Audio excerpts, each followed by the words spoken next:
एक संत थे जिनका नाम था जगन्नाथ दास महाराज। वे भगवान को प्रीतिपूर्वक भजते थे। वे जब वृद्ध हुए तो थोड़े बीमार पड़ने लगे। उनके मकान की ऊपरी मंजिल पर वे स्वयं और नीचे उनके शिष्य रहते थे। रात को एक दो बार बाबा को दस्त लग जाती थी, इसीलिए खटखट की आवाज करते तो कोई शिष्य आ जाता और उनका हाथ पकड़कर उन्हें शौचालय ले जाता। बाबा की सेवा करने वाले वे शिष्य जवान लड़के थे। एक रात बाबा ने खटखटाया तो कोई आया नहीं। बाबा बोले, अरे कोई आया नहीं, बुढ़ापा आ गया प्रभु। इतने में एक युवक आया और बोला, बाबा मैं आपकी सहायता करता हूँ। बाबा का हाथ पकड़कर वह उन्हें शौचालय में ले गया, फिर हाथ पैर धुलाकर बिस्तर पर लेटा दिया। जगन्नाथ दास जी बोले, यह कैसा सेवक है कि इतनी जल्दी आ गया। इसके स्पर्श से आज अच्छा लग रहा है, आनंद ही आनंद आ रहा है। जाते जाते वह युवक पुनः लौटकर आ गया और बोला, बाबा जब भी तुम ऐसे खट खट करोगे ना तो मैं आ जाया करूंगा। तुम केवल विचार भी करोगे कि वह आ जाए तो मैं आ जाया करूंगा। बाबा बेटा तुम्हें कैसे पता चलेगा। युवक, मुझे पता चल जाता है।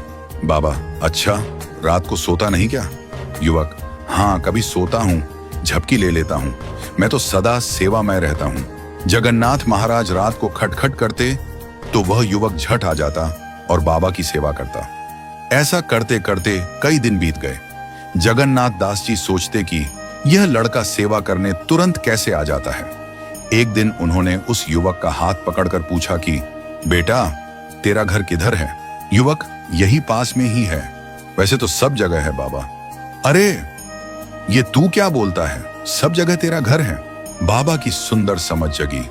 उनको शक होने लगा कि कहीं यह मेरे भगवान जगन्नाथ तो नहीं, जो किसी का बेटा नहीं लेकिन सबका बेटा बनने को तैयार है, बाप बनने को तैयार है, गुरु बनने को तैयार है, सखा बनने को तैयार है।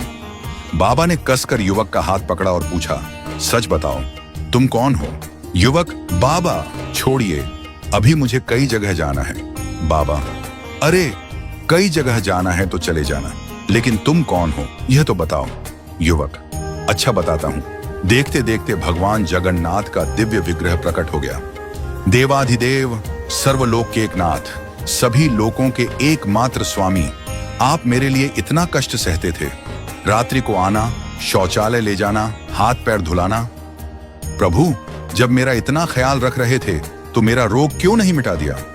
तब मंद मंद मुस्कुराते हुए भगवान जगन्नाथ बोले, महाराज 3 प्रकार के प्रारब्ध होते हैं, मंद, तीव्र और तर तीव्र। मंद प्रारब्ध तो सत्कर्म से, दान पुण्य से, भक्ति से मिट जाता है। तीव्र प्रारब्ध अपने पुरुषार्थ और भगवान के संत महापुरुषों के आशीर्वाद से मिट जाता है, परंतु तर तीव्र प्रारब्ध तो मुझे भी भोगना पड़ता है। रामावतार मैंने बाली को छुपकर बाण मारा था, तो कृष्ण अवतार में उसने व्याध बनकर मेरे पैर में बाण मारा। तर तीव्र प्रारब्ध सभी को भोगना पड़ता है। आपका रोग मिटाकर प्रारब्ध दबा दूं, फिर क्या पता उसे भोगने के लिए आपको दूसरा जन्म लेना पड़े और तब कैसी स्थिति हो जाए। इससे तो अच्छा है अभी पूरा हो जाए और मुझे आपकी सेवा करने में किसी कष्ट का अनुभव नहीं होता। भक्त तो मेरे मुकुटमणि, मैं भक्तन का दास।